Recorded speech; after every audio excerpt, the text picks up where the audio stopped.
Rut pasal 1. Pada zaman para hakim memerintah, ada kelaparan di tanah Israel. Lalu pergilah seorang dari Betlehem Yehuda beserta istrinya dan kedua anaknya laki-laki ke daerah Moab untuk menetap di sana sebagai orang asing. Nama orang itu ialah Elimelek. Nama istrinya Naomi. Dan nama kedua anaknya Mahlon dan Kilion. Semuanya orang-orang Efrata dari Betlehem Yehuda. Dan setelah sampai ke daerah Moab, diamlah mereka di sana. Kemudian matilah Elimelek, suami Naomi, sehingga perempuan itu tertinggal dengan kedua anaknya. Keduanya mengambil perempuan Moab. Yang pertama bernama Orpa, yang kedua bernama Rut. Dan mereka diam di situ kira-kira 10 tahun lamanya. Lalu matilah juga keduanya, yakni Mahlon dan Kilion, sehingga perempuan itu kehilangan kedua anaknya dan suaminya. Kemudian berkemaslah ia dengan kedua menantunya, dan ia pulang dari daerah Moab, sebab di daerah Moab ia mendengar bahwa Tuhan telah memperhatikan umatnya dan memberikan makanan kepada mereka. Maka berangkatlah ia dari tempat tinggalnya itu bersama-sama dengan kedua menantunya. Ketika mereka sedang di jalan untuk pulang ke tanah Yehuda, berkatalah Naomi kepada kedua menantunya itu, "Pergilah, pulanglah masing-masing ke rumah ibunya.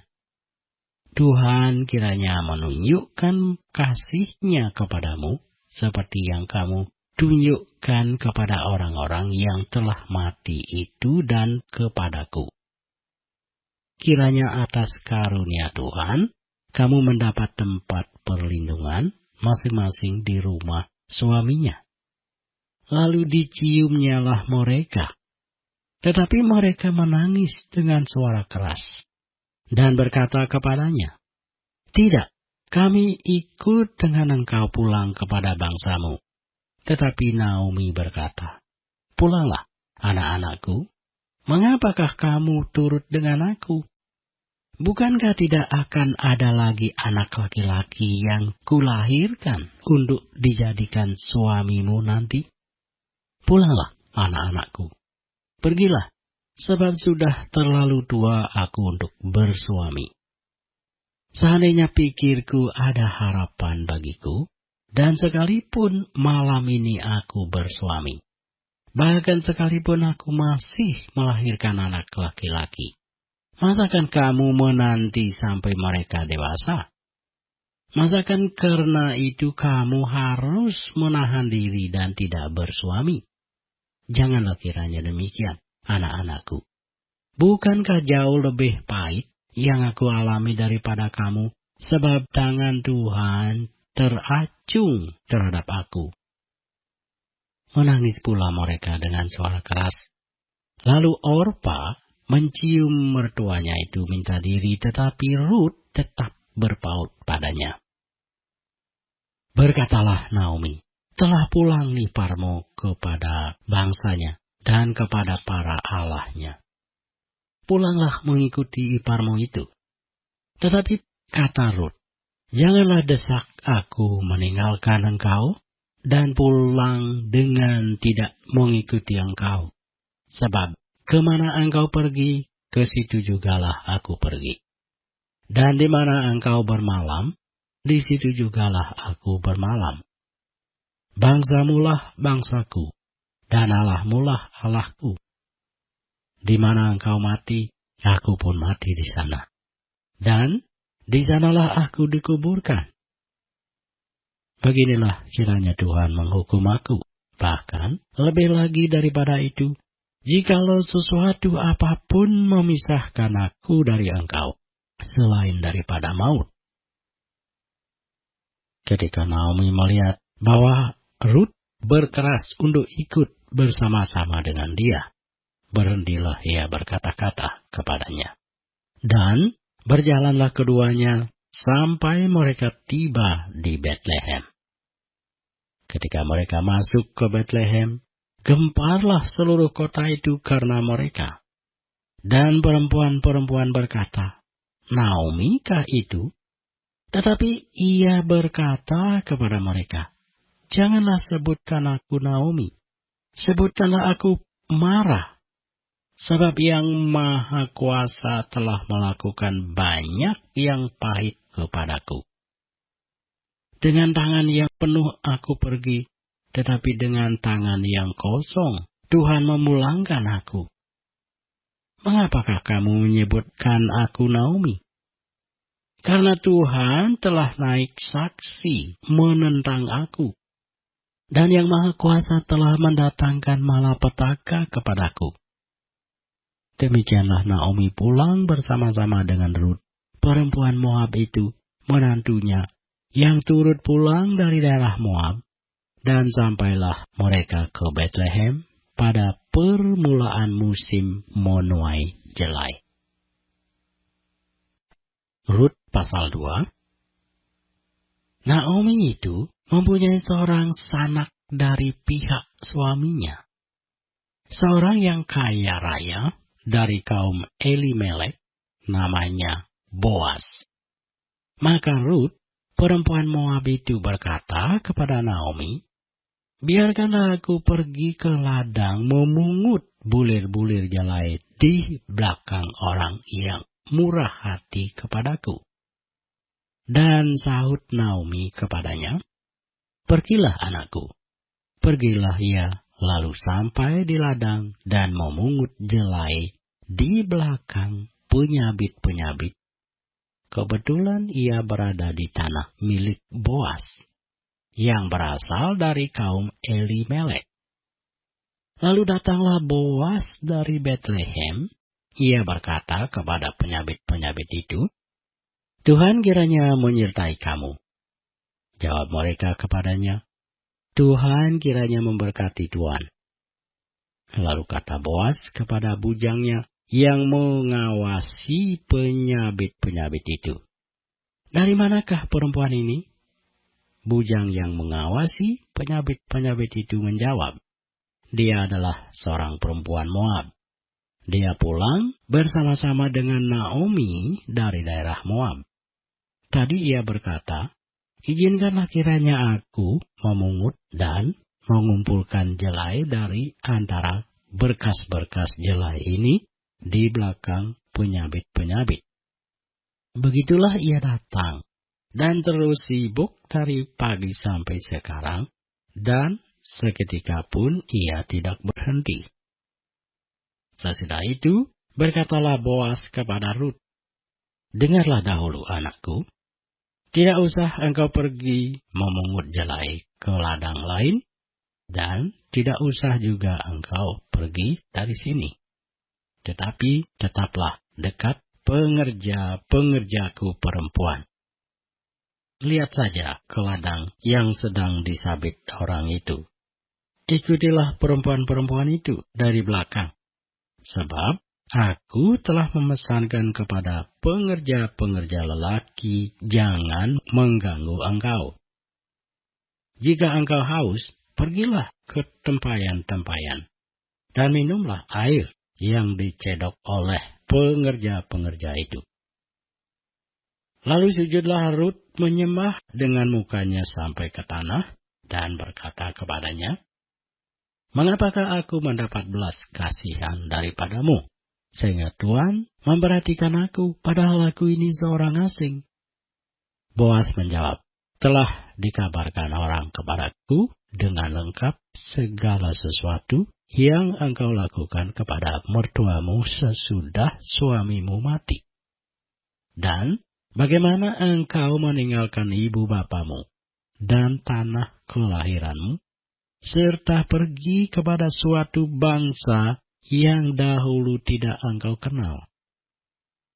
Tuhan kiranya membalas perbuatanmu itu, dan kepadamu kiranya dikaruniakan upahmu sepenuhnya oleh Tuhan Allah Israel, yang di bawah sayapnya engkau datang berlindung.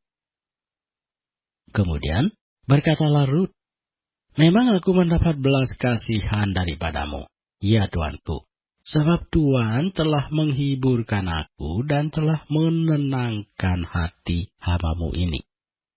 Walaupun aku tidak sama seperti salah seorang hamba-hamba-Mu perempuan. Ketika sudah waktu makan, berkatalah Boas kepadanya, datanglah kemari, makanlah roti ini, dan celupkanlah suapmu ke dalam cuka ini. Lalu duduklah ia di sisi penyabit-penyabit itu.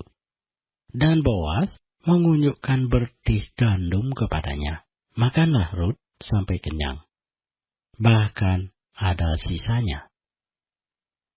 Setelah ia bangun untuk memungut pula, maka Boas memerintahkan kepada pengerja-pengerjanya. Dari antara berkas-berkas itu pun ia boleh memungut, janganlah ia diganggu.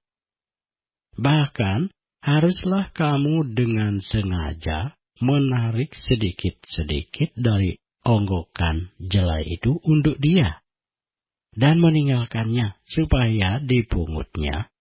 Janganlah berlaku kasar terhadap dia. Maka ia memungut di ladang sampai petang.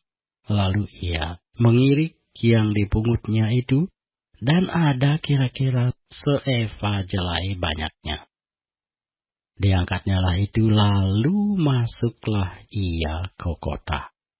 Ketika mertuanya melihat apa yang dipungutnya itu, dan ketika dikeluarkannya dan diberikannya kepada mertuanya, sisa yang ada setelah kenyang itu, maka berkatalah mertuanya kepadanya, di mana engkau memungut dan di mana engkau bekerja hari ini? Diberkatilah kiranya orang yang telah memperhatikan engkau itu. Lalu diceritakannya lah kepada mertuanya itu pada siapa ia bekerja. Katanya, nama orang pada siapa aku bekerja hari ini ialah Boas. Sesudah itu, berkatalah Naomi kepada menantunya, diberkatilah kiranya orang itu oleh Tuhan yang telah mengaruniakan kasih setianya kepada orang-orang yang hidup dan yang mati. Lagi kata Naomi kepadanya, orang itu kaum kerabat kita.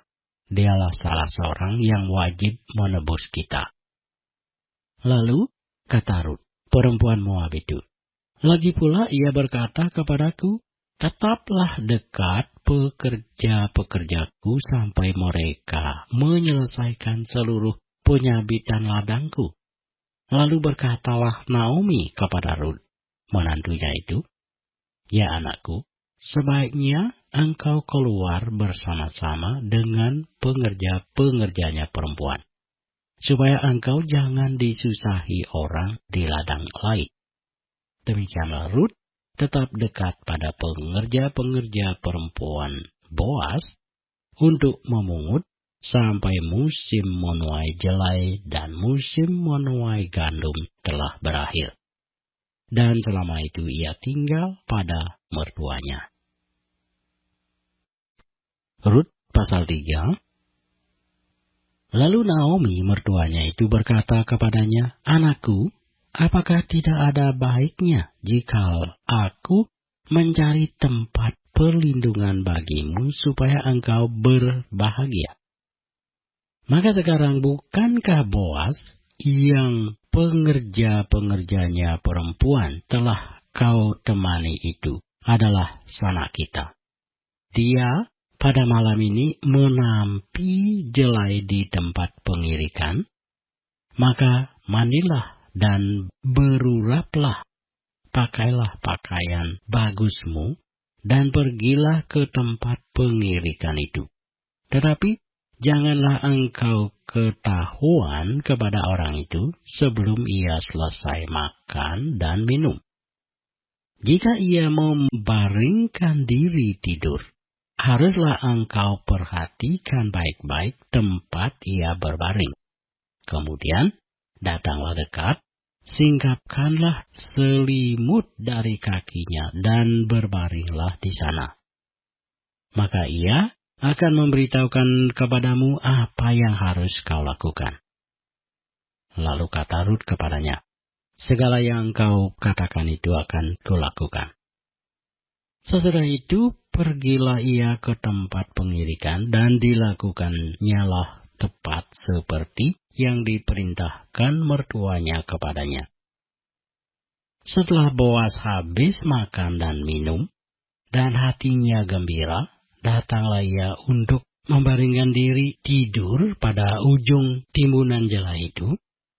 Kemudian datanglah perempuan itu dekat dengan diam-diam, disingkapkannyalah selimut dari kaki Boas dan berbaringlah ia di situ. Pada waktu tengah malam, dengan terkejut terjagalah orang itu, lalu meraba-raba ke sekelilingnya. Dan ternyata ada seorang perempuan berbaring di sebelah kakinya. Bertanyalah ia, siapakah engkau ini? Jawabnya, aku Rut, hamamu. Kembangkanlah kiranya sayapmu melindungi hamamu ini, sebab engkaulah seorang kaum yang wajib menebus kami. Lalu katanya, diberkatilah kiranya engkau oleh Tuhan, ya anakku. Sekarang engkau menunjukkan kasih-Mu lebih nyata lagi daripada yang pertama kali itu. Karena engkau tidak mengejar-ngejar orang-orang muda, baik yang miskin maupun yang kaya. Oleh sebab itu, anakku, janganlah takut. Segala yang kau katakan itu akan kulakukan kepadamu. Sebab setiap orang dalam kota kami tahu bahwa engkau seorang perempuan baik-baik. Maka sekarang, memang aku seorang kaum yang wajib menebus. Tetapi walaupun demikian, masih ada lagi seorang penebus yang lebih dekat daripadaku. Tinggallah di sini malam ini dan besok pagi jika ia mau menebus engkau, baik biarlah ia menebus. Tetapi jika ia tidak suka menebus engkau, maka akulah yang akan menebus engkau, demi Tuhan yang hidup. Berbaring sajalah tidur sampai pagi. Jadi, berbaringlah ia tidur di sebelah kakinya sampai pagi, lalu bangunlah ia sebelum orang dapat kenal mengenal, sebab kata Boas, janganlah diketahui orang bahwa seorang perempuan datang ke tempat pengirikan. Lagi katanya, berikanlah selendang yang engkau pakai itu dan tadahkanlah itu. Lalu ditadahkannya selendang itu, kemudian ditakarnyalah 6 takar jelai ke dalam selendang itu. Sesudah itu, pergilah Boas ke kota. Setelah perempuan itu sampai kepada mertuanya, berkatalah mertuanya itu, bagaimana anakku? Lalu diceritakannya semua yang dilakukan orang itu kepadanya, serta berkata, yang 6 takar jelai ini diberikannya kepadaku. Sebab katanya engkau tidak boleh pulang kepada mertuamu dengan tangan hampa. Lalu kata mertuanya itu, duduk sajalah menanti anakku, sampai engkau mengetahui bagaimana kesudahan perkara itu. Sebab orang itu tidak akan berhenti sebelum diselesaikannya perkara itu pada hari ini juga. Rut pasal 4. Boas telah pergi ke pintu gerbang dan duduk di sana. Kebetulan lewatlah penebus yang disebutkan Boas itu. Lalu berkatalah Boas, hai saudara, datanglah dahulu kemari. Duduklah di sini. Maka datanglah ia, lalu duduk. Kemudian dipilihnyalah 10 orang dari para tua kota itu dan berkata, duduklah kamu di sini. Maka duduklah mereka, lalu berkatalah ia kepada penebus itu, tanah milik kepunyaan saudara kita Elimelek hendak dijual oleh Naomi, yang telah pulang dari daerah Moab. Jadi pikirku, baik juga hal itu ku sampaikan kepadamu sebagai berikut. Belilah tanah itu di depan orang-orang yang duduk di sini dan di depan para tua-tua bangsa kita. Jika engkau mau menebusnya, tebuslah. Tetapi jika engkau tidak mau menebusnya, beritahukanlah kepadaku, supaya aku tahu. Sebab tidak ada orang yang dapat menebusnya kecuali engkau, dan sesudah engkau, aku. Lalu berkatalah ia, aku akan menebusnya.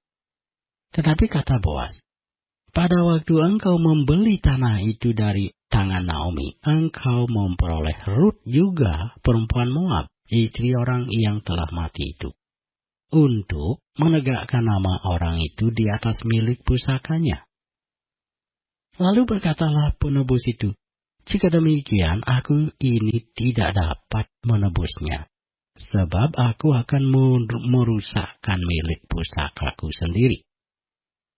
Aku mengharap engkau menebus apa yang seharusnya aku tebus, sebab aku tidak dapat menebusnya. Beginilah kebiasaan dahulu di Israel dalam hal menebus dan menukar. Setiap kali orang hendak menguatkan sesuatu perkara, maka yang seorang menanggalkan kasutnya sebelah dan memberikannya kepada yang lain. Demikianlah caranya orang mensahkan perkara di Israel. Lalu penebus itu berkata kepada Boas, engkau saja yang membelinya, dan ditanggalkannya lah kasutnya. Kemudian berkatalah Boas kepada para tua-tua dan kepada semua orang di situ, kamulah pada hari ini menjadi saksi bahwa segala milik Elimelek dan segala milik Kilion dan Mahlon aku beli dari tangan Naomi. Juga Rut, perempuan Moab itu, istri Mahlon, aku peroleh menjadi istriku untuk menegakkan nama orang yang telah mati itu di atas milik pusakanya. Demikianlah nama orang itu tidak akan lenyap dari antara saudara-saudaranya dan dari antara warga kota. Kamulah pada hari ini menjadi saksi. Dan seluruh orang banyak yang hadir di pintu gerbang dan para tua-tua berkata, kamilah menjadi saksi. Tuhan kiranya membuat perempuan yang akan masuk ke rumahmu itu sama seperti Rahel dan Lea, yang keduanya telah membangunkan umat Israel. Biarlah engkau menjadi makmur di Efrata, dan biarlah namamu termasyhur di Betlehem. Keturunanmu kiranya menjadi seperti keturunan Peres, yang dilahirkan Tamar bagi Yehuda, oleh karena anak-anak yang akan diberikan Tuhan kepadamu dari perempuan muda ini. Lalu Boas mengambil Rut, dan perempuan itu menjadi istrinya, dan dihampirinya lah dia. Maka atas karunia Tuhan, perempuan itu mengandung, lalu melahirkan seorang anak laki-laki. Sebab itu perempuan-perempuan berkata kepada Naomi, terpujilah Tuhan yang telah rela menolong engkau pada hari ini dengan seorang penebus. Termasyhurlah kiranya nama anak itu di Israel. Dan dialah yang akan menyegarkan jiwamu dan memelihara engkau pada waktu rambutmu telah putih. Sebab menantumu yang mengasihi engkau telah melahirkannya, perempuan yang lebih berharga bagimu dari 7 anak laki-laki. Dan Naomi mengambil anak itu serta meletakkannya pada pangkuannya, dan dialah yang mengasuhnya. Dan tetangga-tetangga perempuan memberi nama kepada anak itu, katanya, pada Naomi telah lahir seorang anak laki-laki. Lalu mereka menyebutkan namanya Obed. Dialah ayah Isai, ayah Daud. Inilah keturunan Peres. Peres memperanakkan Hesron.